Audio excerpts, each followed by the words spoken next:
ತನುವು ನಿನ್ನದು ಮನವು ನಿನ್ನದು, ತನುವು ನಿನ್ನದು ಮನವು ನಿನ್ನದು, ಎನ್ನ ಜೀವನ ಧನವು ನಿನ್ನದು. ನಾನು ನಿನ್ನವನೆಂಬ ಹೆಮ್ಮೆಯ ಋಣವು ಮಾತ್ರವೇ ನನ್ನದು. ತನು ನಿನ್ನದು ಮನವು ನಿನ್ನದು.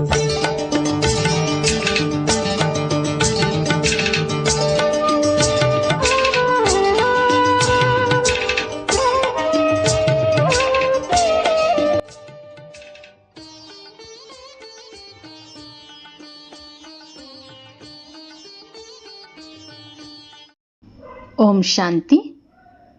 ದಿನಾಂಕ 17/5/2026 ಪ್ರಾತಃ ಮುರಳಿ ಅವ್ಯಕ್ತ ಬಾಪ್ದಾದ. ರಿವೈಸ್ ಮುರಳಿಯ ದಿನಾಂಕ 11/2/2010. ಶಿವನ ಜನ್ಮದಿನದಂದು ಕ್ರೋಧರೂಪಿ ಎಕ್ಕದ ಹೂವನ್ನು ಬಾಪ್ದಾದರವರಿಗೆ ಅರ್ಪಣೆ ಮಾಡಿ ದರ್ಪಣ ಆಗಿ ಪವಿತ್ರ ಪ್ರವೃತ್ತಿಯ ಪ್ರತ್ಯಕ್ಷ ಪ್ರಮಾಣದ ಮೂಲಕ ಪ್ರತ್ಯಕ್ಷತೆಯನ್ನು ಸಮೀಪ ತೆಗೆದುಕೊಂಡು ಬನ್ನಿ. ಈ ದಿನ ಎಲ್ಲ ಮಕ್ಕಳು, ಸಮ್ಮುಖದಲ್ಲಿ ಕುಳಿತಿರುವವರು ಮತ್ತು ದೇಶ ವಿದೇಶದಲ್ಲಿರುವ ಎಲ್ಲ ಕಡೆಯ ಮಕ್ಕಳು ಬಹಳ ಖುಷಿಯಿಂದ ತಮ್ಮ ಮತ್ತು ತಂದೆಯ ಜನ್ಮದಿನವನ್ನು ಆಚರಣೆ ಮಾಡುವ ಅನೇಕ ಶುಭಾಶಯಗಳನ್ನು ಕೊಡುತ್ತಿದ್ದೇವೆ. ತಾವು ಸಮ್ಮುಖದಲ್ಲಿ ಕುಳಿತಿದ್ದೀರಿ ಮತ್ತು ದೂರದಿಂದ ವಿಜ್ಞಾನದ ಸಾಧನಗಳಿಂದ ಎಲ್ಲ ಮಕ್ಕಳು ಖುಷಿಯಿಂದ ಹೃದಯದ ಶುಭಾಶಯಗಳನ್ನು ಕೊಡ್ತಿದ್ದಾರೆ. ತಾವು ಯಾರೆಲ್ಲ ಇಲ್ಲಿಗೆ ಬಂದಿದ್ದೀರಿ ಅಥವಾ ತಂದೆಯ ಜನ್ಮದಿನವನ್ನು ಆಚರಣೆ ಮಾಡಲು ಬಂದಿದ್ದೀರಿ ಮತ್ತು ತಮ್ಮ ಜನ್ಮದಿನವೂ ಆಚರಣೆ ಮಾಡಲು ಬಂದಿದ್ದೀರಾ? ಏಕೆಂದರೆ ಈ ಜಯಂತಿ ವಿಚಿತ್ರ ಜಯಂತಿಯಾಗಿದೆ. ಏಕೆ ವಿಚಿತ್ರ ಜಯಂತಿಯಾಗಿದೆ? ತಂದೆ ಮತ್ತು ಮಕ್ಕಳದ್ದು ಜೊತೆ ಇರ್ತದೆ. ಇಡೀ ಕಲ್ಪದಲ್ಲಿ ಇಂತಹ ಜಯಂತಿ ಆಗುವುದೇ ಇಲ್ಲ. ಇಡೀ ಕಲ್ಪವನ್ನು ಸುತ್ತಿಕೊಂಡು ಬನ್ನಿ. ವಿಚಿತ್ರ ಜಯಂತಿಯಾಗಿದೆ ಅಂದಾಗ ಬಾಪ್ದಾದ ಎಲ್ಲ ಮಕ್ಕಳನ್ನು ಕೇಳ್ತಿದ್ದಾರೆ, ತಾವೆಲ್ಲ ತಂದೆಗೆ ಶುಭಾಶಯಗಳನ್ನು ನೀಡಲು ಬಂದಿದ್ದೀರಾ ಅಥವಾ ತಂದೆಯಿಂದ ಶುಭಾಶಯಗಳನ್ನು ಪಡೆಯಲು ಬಂದಿದ್ದೀರಾ? ಬಾಪ್ದಾದ ಒಂಟಿಯಾಗಿ ಏನೂ ಮಾಡಲು ಸಾಧ್ಯವಿಲ್ಲ. ಏಕೆಂದರೆ ಜನ್ಮ ಪಡೆಯುತ್ತಲೇ ಯಜ್ಞವನ್ನು ರಚಿಸಿದ್ದಾರೆ.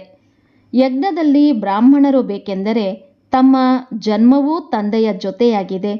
ಇದರ ನೆನಪಾರ್ಥ ಭಕ್ತಿಯಲ್ಲೂ ಶಿವರಾತ್ರಿಯನ್ನು ಆಚರಣೆ ಮಾಡ್ತಾರೆ. ಅಂದಾಗ ಜೊತೆಯಲ್ಲಿ ಸಾಲಿಗ್ರಾಮಗಳ ಪೂಜೆ ಆಗ್ತದೆ. ಅನೇಕ ಸಾಲಿಗ್ರಾಮಗಳನ್ನು ಪೂಜೆ ಮಾಡ್ತಾರೆ. ಅಂದಾಗ ಈ ಜಯಂತಿ ವಿಚಿತ್ರ ಜಯಂತಿಯಾಗಿದೆ. ಆದ್ದರಿಂದ ಈ ಜಯಂತಿಗೆ ವಜ್ರ ಸಮಾನ ಜಯಂತಿ ಎಂದು ಹೇಳಲಾಗ್ತದೆ. ಅಂದಾಗ ಬಾಪ್ದಾದ ಎಲ್ಲ ಜೊತೆಗಾರ ಮಕ್ಕಳಿಗೆ ಪದುಮದಷ್ಟು ಬಾಹುಗಳ ಹಾರದ ಮಧ್ಯದಲ್ಲಿ ಪದುಮದಷ್ಟು ಶುಭಾಶಯಗಳನ್ನು ನೀಡ್ತಿದ್ದಾರೆ. ಇದು ಸಹ ತಂದೆ ಮತ್ತು ಮಕ್ಕಳ ಅತಿ ಹೃದಯದ ಪ್ರೀತಿಯ ಚಿಹ್ನೆಯಾಗಿದೆ. ಬಾಪ್ದಾದರವರೊಂದಿಗೆ ಜೊತೆ ಇರ್ತೇವೆ, ಜೊತೆ ಹೋಗ್ತೇವೆ ಎಂದು ಮಕ್ಕಳ ವಾಯ್ದೆ ಇದೆ. ಅಂದಾಗ ಹೇಳಿ, ಮಕ್ಕಳದ್ದೂ ತಂದೆಯ ಜೊತೆ ವಾಯ್ದೆ ಇದೆ ಅಲ್ಲವೇ? ಸಂಗಮದಲ್ಲಿ ಜೊತೆ ಇದೆ, ಜೊತೆ ಇರಲು ಬೇಕು ಮತ್ತು ವಿಶ್ವ ಸೇವೆಯೂ ಜೊತೆಯಲ್ಲಿದೆ. ಇರುವುದೂ ಜೊತೆಯಲ್ಲಿ, ಹಾರುವುದೂ ಸಹ ಜೊತೆಯಲ್ಲಿಯೇ. ಅಂದಾಗ ಹೇಳಿ, ತಮ್ಮದೂ ವಾಯ್ದೆ ಅರ್ಥಾತ್ ಪ್ರತಿಜ್ಞೆ ಇದೆಯಲ್ಲವೇ? ಜೊತೆ ಇರ್ತೇವೆ, ಜೊತೆ ಹೋಗ್ತೇವೆ ಮತ್ತು ಬ್ರಹ್ಮ ತಂದೆಯ ಜೊತೆ ವಿಶ್ವದ ಮೇಲೆ ರಾಜ್ಯ ಮಾಡ್ತೇವೆ. ವಾಯ್ದೆ ಇದೆ ಅಲ್ಲವೇ? ಪಕ್ಕಾ ವಾಯ್ದೆ ಇದೆ ಅಲ್ಲವೇ? ಇದೇ ಶಿವ ಜಯಂತಿಯ ವಿಶೇಷತೆಯಾಗಿದೆ. ಭಿನ್ನ ಸ್ಥಾನಗಳ ಮಕ್ಕಳು ಬಹಳ ಖುಷಿಯಿಂದ ಶುಭಾಶಯಗಳನ್ನು ಕಳಿಸುತ್ತಿರುವುದನ್ನು ಬಾಪ್ದಾದರವರು ಅಮೃತ ವೇಳೆಯಿಂದ ನೋಡಿದ್ದಾರೆ. ತಾವಂತೂ ಈಗ ಸಮ್ಮುಖದಲ್ಲಿ ಶುಭಾಶಯಗಳನ್ನು ತೆಗೆದುಕೊಳ್ಳುತ್ತಿದ್ದೀರಿ ಮತ್ತು ಪಡೆದುಕೊಳ್ಳುತ್ತಿದ್ದೀರಿ. ತೆಗೆದುಕೊಳ್ಳುವುದು ಮತ್ತು ಕೊಡುವುದು ಜೊತೆಯಲ್ಲಿದೆ. ಎಷ್ಟು ಭಾಗ್ಯವಂತ ಭಗವಂತ ಮಕ್ಕಳಾಗಿದ್ದೀರಿ. ಯಾರು ಸಮ್ಮುಖದಲ್ಲಿ ಜನ್ಮದಿನವನ್ನು ಆಚರಣೆ ಮಾಡ್ತಿದ್ದೀರಿ, ಎಲ್ಲರ ಚೆಹರೆ ಖುಷಿಯಾಗಿದೆ. ಖುಷಿಯಿಂದ ಹಾರುತ್ತಿರುವುದು ಕಂಡುಬರುತ್ತಿದೆ. ಒಂದು ಕಡೆ ಬಾಪ್ದಾದ ಮಕ್ಕಳ ಭಾಗ್ಯವನ್ನು ನೋಡ್ತಿದ್ದಾರೆ ಮತ್ತು ಇನ್ನೊಂದು ಕಡೆ ಭಕ್ತರನ್ನೂ ನೋಡ್ತಿದ್ದಾರೆ. ಅವರು ಇದುವರೆಗೂ ಬನ್ನಿ ಎಂದು ಕರೆಯುತ್ತಿದ್ದಾರೆ ಮತ್ತೆ ತಾವು ಜೊತೆಯಲ್ಲಿ ಆಚರಣೆ ಮಾಡ್ತಿದ್ದೀರಿ. ಬಾಪ್ತಾದರವರು ನೋಡಿದರು ಭಕ್ತರ ಅನುಭೂತಿಯೂ ಕಡಿಮೆ ಇಲ್ಲ. ಯಾವುದು ಪ್ರತ್ಯಕ್ಷವಾಗಿ ತಾವು ಮಾಡುತ್ತಿರುವುದನ್ನು ನೋಡಿದರು. ಅದರ ನೆನಪಾರ್ಥವಾಗಿ ಎಷ್ಟು ಒಳ್ಳೆಯ ವಿಧಿಯಿಂದ ನೆನಪಾರ್ಥವನ್ನು ಮಾಡಿದರು. ತಾವು ವ್ರತ ತೆಗೆದುಕೊಂಡರೆ ಅವರೂ ಸಹ ವ್ರತದ ನೆನಪಾರ್ಥವನ್ನು ಮಾಡಿದ್ದಾರೆ. ಅವರು ಒಂದು ದಿನ ಅಥವಾ ಸ್ವಲ್ಪ ಸಮಯಕ್ಕಾಗಿ ವ್ರತವನ್ನಿಟ್ಟುಕೊಳ್ತಾರೆ. ಆದರೆ ತಾವು ಯಾವ ವ್ರತ ಇಟ್ಟುಕೊಂಡಿದ್ದೀರಿ? ಎಲ್ಲರೂ ತಂದೆಯ ಮುಂದೆ ವ್ರತವನ್ನಿಟ್ಟುಕೊಳ್ಳುವ ಪ್ರತಿಜ್ಞೆ ಮಾಡಿದ್ದೀರಲ್ಲವೇ? ಬಾಬಾ, ನಾವು ಈ ಪೂರ್ತಿ ಜನ್ಮಕ್ಕಾಗಿ, ಬ್ರಾಹ್ಮಣ ಜನ್ಮಕ್ಕಾಗಿ ವ್ರತ ಧಾರಣೆ ಮಾಡ್ತೇವೆ ಎಂದು ತಾವು ತಂದೆಯ ಮೂಲಕ ಖುಷಿ ಖುಷಿಯ ವ್ರತವನ್ನು ಕೈಗೊಂಡಿದ್ದೀರಿ. ವ್ರತವನ್ನು ಧಾರಣೆ ಮಾಡಿದ್ದೀರಲ್ಲವೇ? ಯಾವ ವ್ರತ ಧಾರಣೆ ಮಾಡಿದ್ದೀರಿ? ಪವಿತ್ರತೆಯ ವ್ರತ. ಒಂದು ಜನ್ಮದ ವ್ರತ ಮಾಡಿದ್ದೀರಿ. ಆದರೆ ಒಂದು ಜನ್ಮದ ಪವಿತ್ರತೆಯ ವ್ರತ 21 ಜನ್ಮಗಳು ನಡೀತದೆ. ಅಥವಾ ಸ್ವಲ್ಪ ಸಮಯಕ್ಕಾಗಿ ತಿನ್ನುವುದು, ಕುಡಿಯುವುದು ಮತ್ತು ಜಾಗರಣೆಯ ಕರ್ತವ್ಯವನ್ನು ಮಾಡ್ತಾರೆ. ಆದರೆ ತಾವು ಈಗಿನ ಒಂದು ಜನ್ಮದ ಜಾಗರಣೆಯಿಂದ, ಅರ್ಥಾತ್ ಅಂಧಕಾರದಿಂದ ಬೆಳಕಿನಲ್ಲಿ ಬಂದಿದ್ದೀರಿ ಮತ್ತು ಈ ಜಾಗರಣೆಯು ತಮ್ಮದು 21 ಜನ್ಮಗಳು ನಡೀತದೆ. ಇಡೀ ವಿಶ್ವದಲ್ಲಿ ಇಂತಹ ಜಾಗರಣೆ ಮಾಡಿದ್ದಾರೆ. ಯಾವುದು ವಿಶ್ವದಲ್ಲಿ ತಮ್ಮ ಜಾಗರಣೆಯಿಂದ ಇಡೀ ವಿಶ್ವ ಜಾಗೃತ ಜ್ಯೋತಿಯಾಗಿರುತ್ತದೆ. ಯಾವುದೇ ದುಃಖ ಶಾಂತಿಯ ಅಂಧಕಾರವಿರೋದಿಲ್ಲ. ಅಂದಾಗ ಹೇಳಿ, ತಾವು ಇಡೀ ವಿಶ್ವವನ್ನು ಅಂಧಕಾರದಿಂದ ಬೆಳಕಿನಲ್ಲಿ ತೆಗೆದುಕೊಂಡು ಬಂದಿದ್ದೀರಿ. ಈ ಬೇಹದ್ದಿನ ವ್ರತ ಇಷ್ಟವಾಗುತ್ತದೆಯೇ? ಪರಿಶ್ರಮ ಆಗುವುದಿಲ್ಲ ತಾನೇ? ಸಹಜವೋ ಅಥವಾ ಕಷ್ಟವೋ? ಸಹಜ ಆಗುತ್ತದೆಯೇ? ಯಾರಿಗೆ ಸಹಜ ಎನಿಸುತ್ತದೆ ಅವರು ಕೈ ಎತ್ತಿ. ಕೆಲವೊಮ್ಮೆ ಕಷ್ಟ ಎನಿಸುವುದಿಲ್ಲ. ಕೆಲವೊಮ್ಮೆ ಎನಿಸುತ್ತದೆಯೇ? ಇಲ್ಲ. ಏಕೆಂದರೆ ಪವಿತ್ರತೆ ನಮ್ಮ ಜನ್ಮಸಿದ್ಧ ಅಧಿಕಾರವಾಗಿದೆ ಎಂದು ಗೊತ್ತಿದೆ. ಆದ್ದರಿಂದ ಪವಿತ್ರತೆ ಕೇವಲ ಬ್ರಹ್ಮಚರ್ಯವಲ್ಲ, ಆದರೆ ಮನಸ, ವಾಣಿ, ಕರ್ಮ, ಸಂಬಂಧ ಸಂಪರ್ಕದಲ್ಲೂ ಪವಿತ್ರತೆ. ಪವಿತ್ರತೆಯ ಸಂಸ್ಕಾರವನ್ನು ಸಹಜವಾಗಿ ಧಾರಣೆ ಮಾಡುವವರು ಅಂದಾಗ ಪವಿತ್ರತೆಯ ಸಂಕಲ್ಪವನ್ನು ಮಾಡಿದಿರಿ. ಆದರೆ ಈಗ ಸಮಯದನುಸಾರ ಬಾಪ್ದಾದ ಸಮಯದ ಎಚ್ಚರಿಕೆಯನ್ನು ನೀಡ್ತಿದ್ದಾರೆ. ಅಂದಾಗ ಹೇಗೆ ಪವಿತ್ರತೆಯ ವ್ರತದ ಸಾಹಸ ಇಟ್ಟುಕೊಂಡಿದ್ದೀರಿ, ತಮ್ಮ ಸ್ವಧರ್ಮ ಎಂದು ತಿಳಿದು ಧಾರಣೆ ಮಾಡಿದಿರಿ, ಹಾಗೆ ಬೇರೆ ಭೂತ ಕ್ರೋಧ ಆಗಿದೆ. ಈ ದಿನ ಬಾಪ್ದಾದ ಕೇಳ್ತಿದ್ದಾರೆ, ಒಂದು ಮಹಾಭೂತದ ವ್ರತವನ್ನು ತೆಗೆದುಕೊಂಡು ವೃತ್ತಿಯನ್ನು ಬದಲಾವಣೆ ಮಾಡಿಕೊಂಡಿದ್ದೀರಿ. ಆದರೆ ಬೇರೆ ಭೂತ ಕ್ರೋಧವಾಗಿದೆ. ಕ್ರೋಧದ ಭೂತದ ಮೇಲೆ ವಿಜಯವನ್ನು ಪ್ರಾಪ್ತಿ ಮಾಡಿಕೊಳ್ಳಲು ಸಂಕಲ್ಪ ಮಾಡಿದ್ದೀರೋ ಅಥವಾ ಇದು ಎರಡನೇ ವಿಕಾರ ಆಗಿರುವ ಕಾರಣ ಬಿಟ್ಟಿದ್ದೀರಾ? ಏಕೆಂದರೆ ಕ್ರೋಧ ಎಲ್ಲರ ಸಂಬಂಧದಲ್ಲಿ ಬಂದಾಗ, ಈಗಿನ ಸಮಯದಲ್ಲಿ ಜನ್ಮದಿನವನ್ನು ಆಚರಣೆ ಮಾಡ್ತೀರಿ ಅಂದಾಗ ಪರಸ್ಪರ ಉಡುಗೊರೆಯನ್ನು ಕೊಡ್ತೀರಿ ಅಂದಾಗ ಈ ದಿನ ಬಾಪ್ದಾದ ಧೈರ್ಯ ಮತ್ತು ತಂದೆಯ ಸಹಯೋಗದಿಂದ ಮೊದಲನೇ ನಂಬರಿನ ವಿಕಾರದ ಮೇಲೆ ವಿಜಯವನ್ನು ಪ್ರಾಪ್ತಿ ಮಾಡಿಕೊಂಡು ನಡೆಯುತ್ತಿರುವುದನ್ನು ನೋಡಿದ್ದೇವೆ. ಅದೇ ರೀತಿ ಕ್ರೋಧದ ಮೇಲೆ ವಿಜಯವನ್ನು ಪ್ರಾಪ್ತಿ ಮಾಡಿಕೊಳ್ಳಲು ಸಾಧ್ಯವೇ? ಏಕೆಂದರೆ ಯಾವುದೇ ಭೂತ ತೊಂದರೆಯಂತೂ ಕೊಡುತ್ತದೆ ಮತ್ತು ಕ್ರೋಧದ ಭೂತ ಬೇರೆಯವರ ಸಂಬಂಧದಲ್ಲಿ ಬರ್ತದೆ, ಸಂಪರ್ಕದಲ್ಲಿ ಬರ್ತದೆ. ತಮ್ಮ ಮನಸ್ಸಿನಲ್ಲೂ ಕ್ರೋಧ ಬಂದಾಗ ಸ್ವಯಂ ಸಹ ಕ್ರೋಧದಿಂದ ನಷ್ಟ ಆಗ್ತದೆ. ತಂದೆಯ ಜನ್ಮದಿನವನ್ನು ಆಚರಣೆ ಮಾಡಲು ಬಂದಿದ್ದೀರಿ ಅಂದಾಗ ಈ ದಿನ ಬಾಪ್ದಾದ ಭಾರತ ಅಥವಾ ವಿದೇಶದ ಎಲ್ಲ ಮಕ್ಕಳಿಂದ ಕ್ರೋಧದ ಉಡುಗೊರೆಯನ್ನು ತೆಗೆದುಕೊಳ್ಳಲು ಬಯಸ್ತಾರೆ. ಕೊಡಲಾಗುತ್ತದೆಯೇ? ಆಗುತ್ತದೆಯೇ? ಈ ದಿನ ತಂದೆಗೆ ಉಡುಗೊರೆ ರೂಪದಲ್ಲಿ ಕೊಡಲು ಸಾಧ್ಯ ಆಗ್ತದೆ. ಮನಸ್ಸಿನಲ್ಲಿಯೂ ಇಲ್ಲ, ಸ್ವಪ್ನದಲ್ಲೂ ಇಲ್ಲ. ಈ ರೀತಿ ತಮ್ಮನ್ನು ಸಂಕಲ್ಪ ಇಟ್ಟುಕೊಂಡು ಸಾಹಸದಿಂದ ನಡೆಯುವ ಶಕ್ತಿ ಇದೆಯೇ? ಇದೆಯೇ? ಯಾರು ತಂದೆಗೆ ಸಾಹಸದಿಂದ ಸಂಕಲ್ಪ ಮಾಡ್ತಾರೆ ಅವರು ಮಾಡ್ತಾರೆ ಮತ್ತು ತಂದೆಯಿಂದ ಉಡುಗೊರೆಯನ್ನು ತೆಗೆದುಕೊಳ್ತಾರೆ. ಉಡುಗೊರೆಯ ರೂಪದಲ್ಲಿ ಕೊಡಿ ಮತ್ತು ಉಡುಗೊರೆಯನ್ನು ತೆಗೆದುಕೊಳ್ಳಿ. ಒಂದು ವೇಳೆ ಕ್ರೋಧದ ಮೇಲೆ ಜಯಗಳಿಸಿದರೆ ಬೇರೆಯವರಿಗೂ ಸಹ ಮಾಡಲು ಧೈರ್ಯ ಬರ್ತದೆ. ಅಂದಾಗ ನಾವು ಉಡುಗೊರೆಯನ್ನು ಕೊಟ್ಟು ಮತ್ತು ತಂದೆಯಿಂದ ಉಡುಗೊರೆಯನ್ನು ತೆಗೆದುಕೊಳ್ತೇವೆ ಎಂದು ಯಾರು ತಿಳಿದುಕೊಳ್ತೀರಿ ಅವರು ಕೈ ಎತ್ತಿ. ಒಳ್ಳೆಯದು. ಬಾವುಟವನ್ನು ಅಲುಗಾಡಿಸುತ್ತಿದ್ದೀರಿ. ಕುಮಾರಿಯರೂ ಸಹ ನೋಡ್ತಿದ್ದಾರೆ. ಬಾಪ್ದಾದರವರಿಗೆ ಮಕ್ಕಳ ಸಾಹಸ ನೋಡಿ ಬಹಳ ಚೆನ್ನಾಗೆನಿಸುತ್ತದೆ. ತಾವು ದೃಶ್ಯವನ್ನು ನೋಡುತ್ತಿದ್ದೀರಲ್ಲವೇ? ಫೋಟೋ ತೆಗೆಯಿರಿ ಮತ್ತು ಕೈ ಎತ್ತಿ. ಎಲ್ಲರ ಫೋಟೋ ತೆಗೆಯಿರಿ. ಬಾಪ್ದಾದ ಈ ಸಾಹಸದ ಮೇಲೆ ತಮಗೆ ಪ್ರತಿದಿನ ಅಮೃತ ವೇಳೆ ಮಿಲನ ಮಾಡಿದಾಗ ವಿಶೇಷ ಅನುಭವಿ ಆತ್ಮ ಸಹಜವಾಗಿ ಆಗಲು ಶುಭಾಶಯಗಳನ್ನು ಕೊಡ್ತೇವೆ. ಏಕೆಂದರೆ ಇಷ್ಟೊಂದು ಜನ ಇರುತ್ತಾ ತಮ್ಮ ತಮ್ಮ ಸ್ಥಾನದಲ್ಲಿದ್ದರೂ ಒಟ್ಟಿಗೆ ಇರ್ತಾರೆ, ಪ್ರವೃತ್ತಿಯನ್ನು ಸಂಭಾಳನೆ ಮಾಡ್ತಾರೆ, ಮನೆ ಮಠವನ್ನು ಬಿಟ್ಟು ಹೋಗಿಲ್ಲ. ಆದರೆ ಪವಿತ್ರ ಪ್ರವೃತ್ತಿಯನ್ನು ಮಾಡಿಕೊಂಡರೆ ಏನಾಗ್ತದೆ? ಆತ್ಮಗಳ ಕ್ಯೂ ಆಗಲಿ ಎಂದು ತಮ್ಮೆಲ್ಲರ ಹೃದಯದಲ್ಲಿ ಶುಭ ಭಾವನೆ ಇದೆ. ಆ ಸಾಲು ತಮಗೆ ಕಂಡು ಬರ್ತದೆ. ಏಕೆಂದರೆ ಕ್ರೋಧ ಪ್ರತ್ಯಕ್ಷವಾಗಿ ಕಂಡು ಬರ್ತದೆ. ಪ್ರಾಕ್ಟಿಕಲ್ ನೋಡಿದಾಗ ಇವರಂತೂ ಕೇವಲ ಪವಿತ್ರತೆ ಎಂದು ಹೇಳೋದಿಲ್ಲ, ಆದರೆ ಪವಿತ್ರರಾಗಿ ಇದ್ದು ತೋರಿಸ್ತಾರೆ. ಪ್ರತ್ಯಕ್ಷತೆಯನ್ನು ಬಯಸಿದರೆ ಇವರು ಪ್ರತ್ಯಕ್ಷ ಪ್ರಮಾಣ ಆಗಿದ್ದಾರೆ. ಇದರಿಂದ ಎಲ್ಲರೂ ಆಕರ್ಷಿತರಾಗಿ ಸ್ವತಃವಾಗಿಯೇ ಬರ್ತಾರೆ. ಆದರೆ ತಿಳಿಸಲೇ ಮುಂದೆ ತಿಳಿಸುವುದೇ? ಕ್ರೋಧ ಬರುವ ಕಾರಣ ಮೆಜಾರಿಟಿ ಎಲ್ಲಾದರೂ ಈರ್ಷೆ ಮತ್ತು ಜೊತೆಯಲ್ಲಿ ಏನಾದರೂ ನೋಡಿ ನಡೆಯುತ್ತಾ ವ್ಯರ್ಥ ಸಂಕಲ್ಪಗಳ ಬೀಜವು ಕ್ರೋಧವನ್ನು ತೆಗೆದುಕೊಂಡು ಬರ್ತದೆ. ಏಕೆಂದರೆ ವ್ಯರ್ಥ ಸಂಕಲ್ಪಗಳು ಬೀಜವಾಗಿದೆ. ಈ ಬೀಜದಿಂದ ಕ್ರೋಧವೂ ಉತ್ಪನ್ನ ಆಗ್ತದೆ ಮತ್ತು ಇದಕ್ಕೆ ಒಂದು ಶಬ್ದ ನಿಮಿತ್ತ ಆಗ್ತದೆ. ಆ ಒಂದು ಶಬ್ದದ ಬೀಜವನ್ನು ಒಂದು ವೇಳೆ ಸಮಾಪ್ತಿ ಮಾಡಿದರೆ ಸಹಜ ಆಗ್ತದೆ.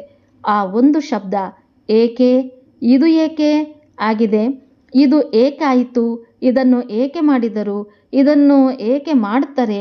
ಈ ಕ್ಯೋ ಎಂಬ ಶಬ್ದದ ದೊಡ್ಡ ಸಾಲಿದೆ. ಮತ್ತೆ ನೋಡಿ, ಕ್ಯೂ ಎಂಬ ಶಬ್ದ ಇಂಗ್ಲಿಷಿನಲ್ಲಿ ಬರೆದರೆ ಎಷ್ಟು ಕಷ್ಟಪಟ್ಟು ಬರೆಯಲಾಗ್ತದೆ ಮತ್ತು ಎ ಎಂದು ಬರೆಯಿರಿ ಎಷ್ಟು ಸಹಜವಾಗಿದೆ. ಅಂದಾಗ ಬಾಪ್ದಾದ ಈ ಏಕೆ ಎಂಬ ಸಾಲು ಸಮಾಪ್ತಿ ಮಾಡಲು ಬಯಸ್ತಾರೆ.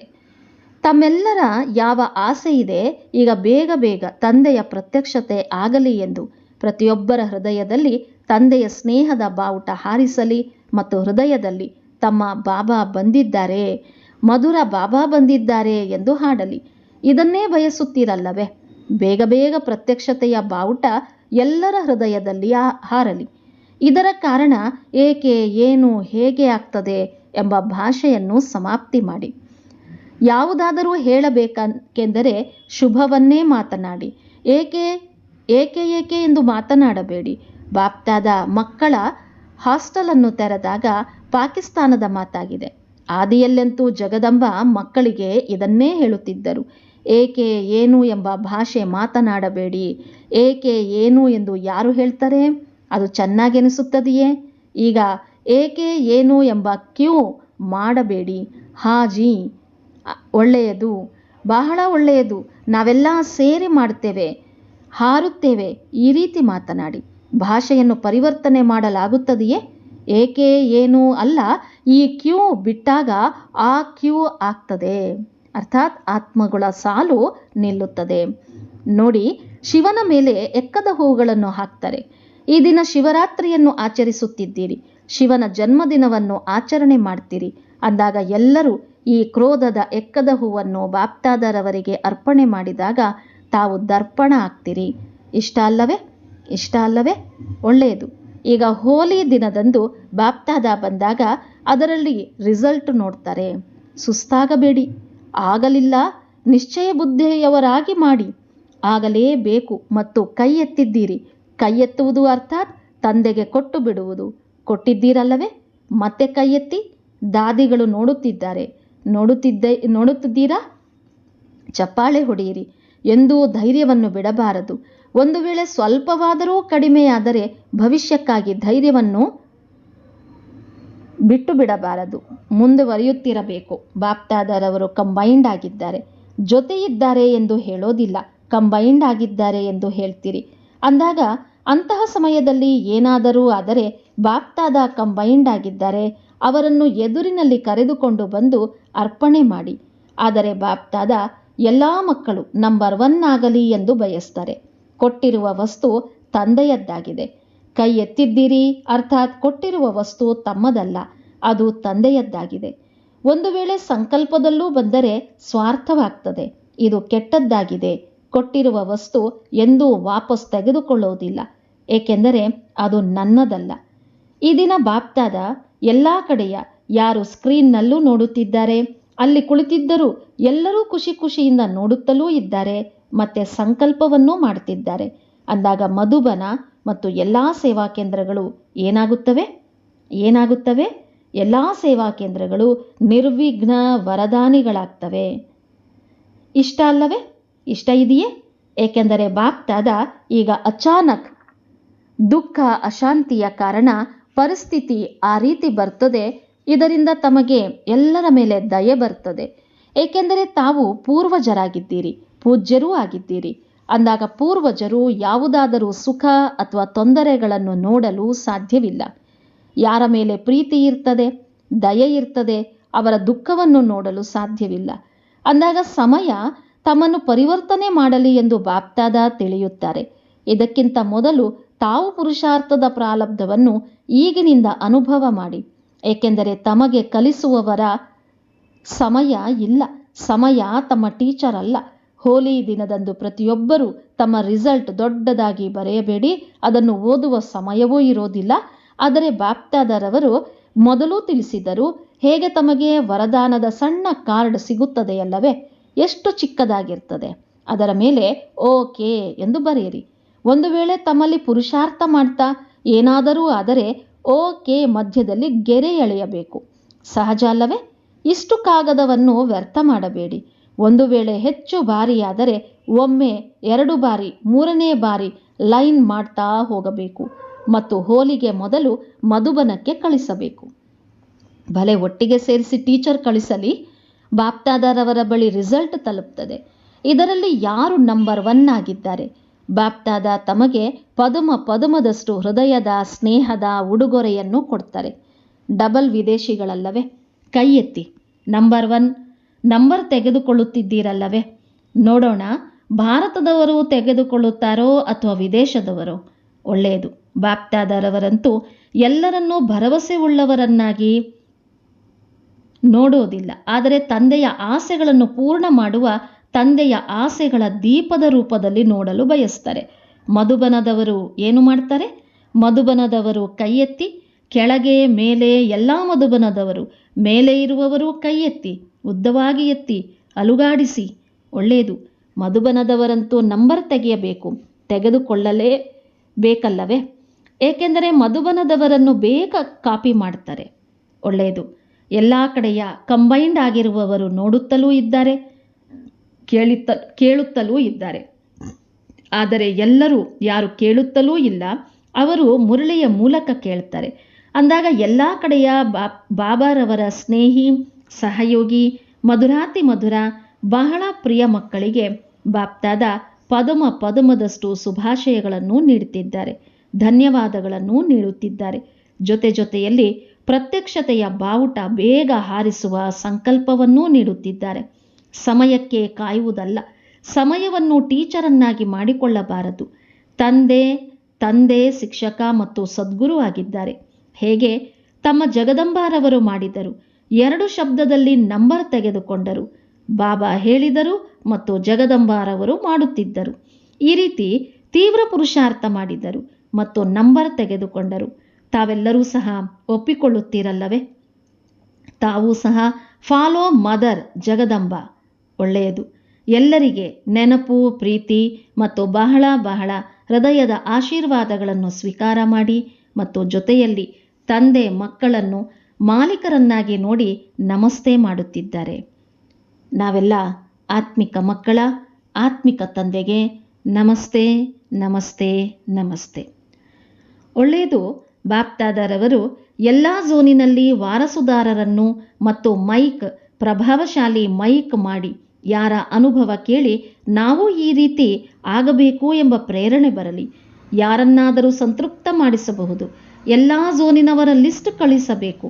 ಅಂದಾಗ ಈ ದಿನ ದೆಹಲಿಯವರು ಲಿಸ್ಟ್ ಕಳಿಸಿರೋದನ್ನು ಬಾಪ್ತಾದ ನೋಡಿದ್ದಾರೆ. ಬಾಪ್ತಾದ ಶುಭಾಶಯಗಳನ್ನು ನೋಡ್ತಿದ್ದಾರೆ. ಎಲ್ಲ ಝೋನಿನವರು ಕಳಿಸಿದರೆ ಎಷ್ಟು ವಾರಸುದಾರರು ತಯಾರಾಗಿದ್ದಾರೆ ಎಂದು ತಮಗೂ ರಿಸಲ್ಟ್ ತಿಳಿಸ್ತೇವೆ, ಚೆಕಿಂಗ್ ಮಾಡಿಸ್ತೇವೆ. ಲಿಸ್ಟ್ ಬಂದರೆ ಒಪ್ಪಿಕೊಳ್ತೇವೆ ಎಂದಲ್ಲ, ಗುಪ್ತ ಚೆಕಿಂಗ್ ಮಾಡಿಸ್ತೇವೆ. ಒಳ್ಳೆಯದು. ಆದಿಯಲ್ಲೂ ಶುಭಾಶಯಗಳು ಮತ್ತು ಧನ್ಯವಾದಗಳು ಸಿಕ್ಕಿದೆ. ಈಗಲೂ ಸಹ ಬಾಪ್ತಾದ ಹೃದಯದಲ್ಲಿ ಒಬ್ಬೊಬ್ಬ ಮಗುವಿನ ಹೆಸರಿನ ಮೇಲೆ ಪದುಮದಷ್ಟು ಶುಭಾಶಯಗಳನ್ನು ನೀಡುತ್ತಿದ್ದಾರೆ. ತಂದೆಯ ಬಳಿಯಂತೂ ಎಲ್ಲರ ಚಿತ್ರ ವತನದಲ್ಲಿ ಇಮರ್ಜ್ ಆಗಿದೆ.